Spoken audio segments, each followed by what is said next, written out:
आकाशवाणी भोपाल से प्रस्तुत हैं प्रादेशिक समाचार।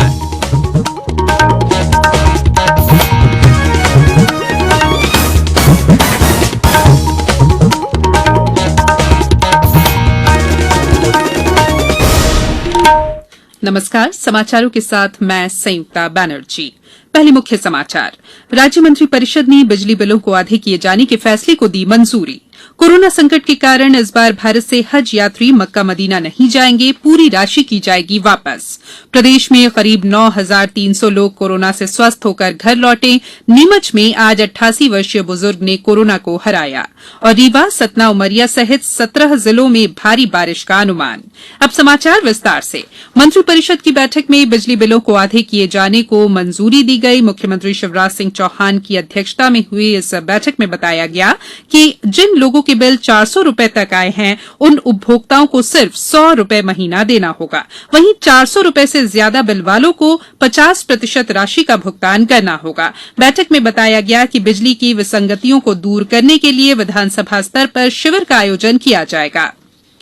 केंद्र सरकार ने फैसला किया है कि कोरोना महामारी के कारण इस साल भारत से हज यात्री मक्का मदीना की यात्रा पर नहीं जाएंगे। अल्पसंख्यक मामलों के मंत्री मुख्तार अब्बास नकवी ने आज बताया कि सऊदी अरब के हज और उमराह मंत्री डॉक्टर मोहम्मद सालेह बिन ताहिर ने उन्हें फोन पर इस साल हज यात्रियों को सऊदी अरब नहीं भेजने का सुझाव दिया है। उन्होंने बताया कि बिना किसी कटौती के पूरी रकम ऑनलाइन आवेदकों के बैंक खातों में भेज दी जाएगी। आज ही से, बल्कि जिस समय हम आपको ये सूचना दे रहे हैं उसी समय से सभी जो 2,30,000 आवेदन जिन लोगों ने किया है उनका पैसा बिना किसी कटौती के ऑनलाइन पैसे वापस कर दिए जाएंगे। राज्य हज कमेटी की ओर से जारी विज्ञप्ति में कहा गया है कि बिना मेहरम आवेदन करने वाली महिलाओं को अगले वर्ष हज पर जाने की अनुमति दी जाएगी। योग गुरु बाबा रामदेव की पतंजलि आयुर्वेद ने कोविड-19 के उपचार के लिए कोरोनिल नाम की औषधि तैयार करने का दावा किया है। उधर केंद्र सरकार आयुष मंत्रालय ने कहा है कि उन्हें इस प्रकार की दवा की कोई जानकारी नहीं है। मंत्रालय ने बिना जांच के इस दवा का प्रचार नहीं करने को कहा है। वहीं इससे पहले उत्तराखंड के हरिद्वार में इस औषधि की शुरुआत करते हुए बाबा रामदेव ने कहा कि कोविड-19 के लिए पतंजलि ने आयुर्वेदिक चिकित्सकीय नियंत्रण, अनुसंधान, साक्ष्य और परीक्षण पर आधारित औषधि तैयार की है। पेट्रोल और डीजल की कीमतों में लगातार वृद्धि के विरोध में प्रदेश कांग्रेस द्वारा कल राज्य में प्रदर्शन किया जाएगा। पार्टी के अध्यक्ष कमलनाथ द्वारा जारी विज्ञप्ति के अनुसार सुबह 11 बजे सभी जिला, शहर और ब्लॉक मुख्यालयों पर नेता और कार्यकर्ता प्रदर्शन कर पेट्रोल और डीजल की कीमत कम करने की मांग करेंगे। श्री नाथ ने कहा कि कोरोना महामारी के काल में जहां लोग राहत की उम्मीद लगाए बैठे हैं, वहीं केंद्र और राज्य सरकारें पेट्रोल डीजल की कीमत लगातार बढ़ाती जा रही है। उन्होंने आरोप लगाया कि इस वजह से महंगाई बढ़ रही है और आम जनता प्रभावित हो रही है। ये समाचार आप आकाशवाणी भोपाल से सुन रहे हैं। हमारे समाचारों को अब आप कभी भी और कहीं भी अपनी सुविधा के अनुसार सुन सकते हैं। ये समाचार बुलेटिन यूट्यूब, ट्विटर और फेसबुक पर AIR न्यूज भोपाल पेज पर सुने जा सकते हैं। इसके अलावा आप हमारी वेबसाइट newsonair.com पर या AIR न्यूज ऐप पर भी समाचार सुन सकते हैं। ब्रेक के बाद समाचारों में एक बार फिर आपका स्वागत है। प्रदेश में कोरोना संक्रमित लोगों की संख्या 12,000 से ज्यादा हो गई है। हालांकि इनमें से करीब 9,300 लोग स्वस्थ होकर घर लौट चुके हैं। स्वास्थ्य मंत्री नरोत्तम मिश्रा ने बताया है कि राज्य में रिकवरी दर 76% हो गई है। अनूपपुर से हमारे संवाददाता ने बताया है कि जिला कोरोना मुक्त हो गया है। 5 वर्षीय बालिक सहित अंतिम चारों संक्रमितों को आज अस्पताल से छुट्टी दी गई। उधर नीमच में 88 वर्षीय बुजुर्ग कोरोना को हराकर घर लौटे। भोपाल में आज 37 नए मरीज मिले। इस बीच आज राजधानी के 3 अस्पतालों से 41 मरीजों को डिस्चार्ज किया गया।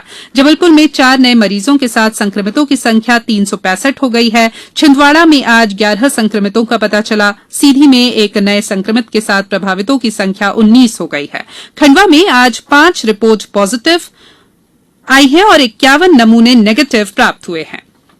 कोरोना संकट को देखते हुए स्कूल के बाद अब कॉलेज के विद्यार्थियों को भी जनरल प्रमोशन दिया जाएगा। स्नातक प्रथम और द्वितीय वर्ष तथा स्नातकोत्तर द्वितीय सेमेस्टर के परीक्षार्थियों को बिना परीक्षा दिए अगली कक्षाओं में प्रवेश दिए जाने का फैसला किया गया है। विद्यार्थियों को उनके पिछले वर्ष या सेमेस्टर के अंकों या आंतरिक मूल्यांकन के आधार पर अगली कक्षा या सेमेस्टर में प्रवेश दिया जाएगा। इससे प्रदेश में स्नातकोत्तर के 17,77,000 परीक्षार्थियों को सुविधा होगी। स्नातक अंतिम वर्ष तथा स्नातकोत्तर चतुर्थ सेमेस्टर के परीक्षार्थियों के पूर्व वर्षों या सेमेस्टर्स में से सर्वाधिक अंक प्राप्त परीक्षा परिणाम को प्राप्तांक मानकर अंतिम वर्ष या सेमेस्टर के परीक्षा परिणाम घोषित किए जाएंगे। ऐसे परीक्षार्थी जो परीक्षा देकर और सुधार चाहते हैं, उनके पास परीक्षा देने का विकल्प भी रहेगा। वे आगामी घोषित तिथि पर ऑफलाइन परीक्षा दे सकेंगे। आत्मनिर्भर भारत अभियान की तर्ज पर उमरिया जिले में आत्मनिर्भर मध्यप्रदेश अभियान की शुरुआत की गई है, जिसके तहत स्व सहायता समूहों की महिलाओं को रोजगार से जोड़कर आर्थिक रूप से स्वावलंबी बनाने के लिए कौशल उन्नयन प्रशिक्षण की शुरुआत की गई है। पेश है एक रिपोर्ट। पिछले दिनों मुख्यमंत्री शिवराज सिंह चौहान ने स्वयं सहायता समूहों के सदस्यों से वीडियो कॉन्फ्रेंसिंग के जरिए बात कर उनके द्वारा किए जा रहे कार्यों की जानकारी ली थी। साथ ही उन्हें स्थानीय स्तर पर ज्यादा से ज्यादा रोजगार के अवसर उपलब्ध कराने की बात कही थी। उमरिया कलेक्टर संजीव श्रीवास्तव ने बताया है कि इसी के तहत स्कूली विद्यार्थियों के गणवेश की सिलाई का कार्य स्वयं सहायता समूह की महिलाओं को सौंपा गया है। जैसे ही प्रशिक्षण पूर्ण होता है, इन लोगों को सिलाई मशीन या अन्य योजनाओं से जोड़कर उनको ऋण दिलाकर इनसे गणवेश तैयार कराया जाएगा, जो हमारे स्कूलों में सप्लाई किया जाएगा। इससे हमारे जिले में जो अत्यधिक राशि है जो हमारे जिले से बाहर जाती थी गणवेश के नाम पर, वो हमारे जिले में ही रहेगी और इन महिलाओं को सबल बनाएगी और महिलाओं को आत्मनिर्भर बनाएगी। जिले में 74,000 से ज्यादा छात्र छात्राओं के लिए गणवेश सिलाई का कार्य किया जाना है। ऐसे में संकुल स्तर पर सेंटर स्थापित कर महिलाओं को ट्रेनिंग दी जा रही है। यहाँ दक्षता हासिल कर रही महिलाएं संभावित आमदनी को लेकर भी काफी उत्साहित हैं। मेरा नाम पूनम नायक है। इस लॉकडाउन में जो महिलाएं बहुत परेशान हुई है, उनके पास रोजगार कुछ भी नहीं मिल रहा था, तभी मुख्यमंत्री जी ने गणवेश सिलाई का काम दिए, जिसमें मेरे साथ 20 महिलाएं भी गणवेश सिलाई का काम सीख रही हैं, ट्रेनिंग दे रही हैं। मेरा नाम जय यादव है। हमारे यहाँ लॉकडाउन के दौरान सभी महिलाएं जो समूह से जुड़ी हुई हैं, वो सभी परेशान थी, कोई रोजगार नहीं मिल रहा था और हमारे यहाँ की महिलाएं बहुत खुश हैं और हम भी बहुत खुश हैं। कोविड-19 से पैदा हालात में जहां महिलाएं न सिर्फ आत्मनिर्भर बनेंगी बल्कि अपने घर में आर्थिक रूप से भागीदारी भी कर पाएंगी। उमरिया से संतोष गुप्ता के साथ समाचार कक्ष से मैं राशिद अहमद खान। उपराष्ट्रपति, प्रधानमंत्री और केंद्रीय गृह मंत्री ने आज भारतीय जनसंघ के संस्थापक और प्रसिद्ध शिक्षाविद डॉक्टर श्यामा प्रसाद मुखर्जी की पुण्यतिथि पर उन्हें श्रद्धांजलि अर्पित की। सूचना और प्रसारण मंत्री प्रकाश जावड़ेकर ने भी उन्हें याद किया। इधर भोपाल स्थित प्रदेश भाजपा कार्यालय में डॉक्टर मुखर्जी की प्रतिमा पर पुष्पांजलि अर्पित कर उन्हें श्रद्धांजलि दी गई। शिवपुरी और होशंगाबाद में भी भाजपा कार्यकर्ताओं ने डॉक्टर मुखर्जी को बलिदान दिवस को स्मृति दिवस के रूप में मनाया। सतना में पूर्व विधायक शंकरलाल तिवारी ने डॉक्टर मुखर्जी की पुण्यतिथि पर कोरोना से बचाव के लिए जागरूकता अभियान चलाया। सदियों पुरानी और विश्व प्रसिद्ध रथ यात्रा ओडिशा के पुरी में कुछ शर्तों के साथ आज शुरू हो गई है। श्रद्धालु द्वारा खींचे जाने से पहले रथ पर झाड़ू लगाने की रस्म पुरी के गजपति महाराज दिव्य सिंह देव ने की। मुख्यमंत्री शिवराज सिंह चौहान ने भी प्रदेशवासियों को जगन्नाथ यात्रा की बधाई दी है। होशंगाबाद में जगन्नाथ मंदिर परिसर में भी परंपरा निभाते हुए रथ घुमाया गया। अब बात मौसम की। राजधानी भोपाल सहित प्रदेश के कई हिस्सों में बारिश का सिलसिला जारी है। मौसम विभाग के अनुसार उत्तर प्रदेश और गुजरात में ऊपरी हवाओं का चक्रवात और टर्फ लाइन के गुजरने के अलावा बंगाल की खाड़ी से लगातार नमी आ रही है, जिससे 2 दिन में मानसून के पूरे प्रदेश में छाने की संभावना जताई गई है। शिवपुरी से हमारे संवाददाता ने बताया है कि जिले में आज मानसून की पहली बारिश हुई, जिससे लोगों को गर्मी से राहत मिली। नीमच, होशंगाबाद, सतना, उमरिया जिले में आज बारिश होने से लोगों को उमस भरी गर्मी से राहत मिली है। डिंडौरी में कल रात से ही रुक रुक कर बारिश का दौर जारी है।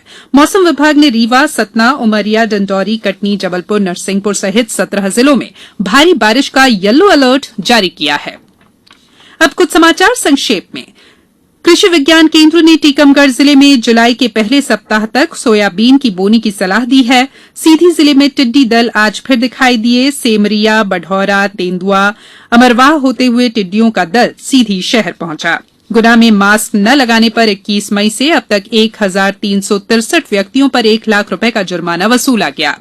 राजगढ़ में आज जल जीवन मिशन के तहत हर घर में नल से जल पहुंचाने के लिए कार्यशाला का आयोजन किया गया और सागर सांसद ने स्मार्ट सिटी कार्यालय के एंट्री गेट और कंट्रोल सेंटर का निरीक्षण किया।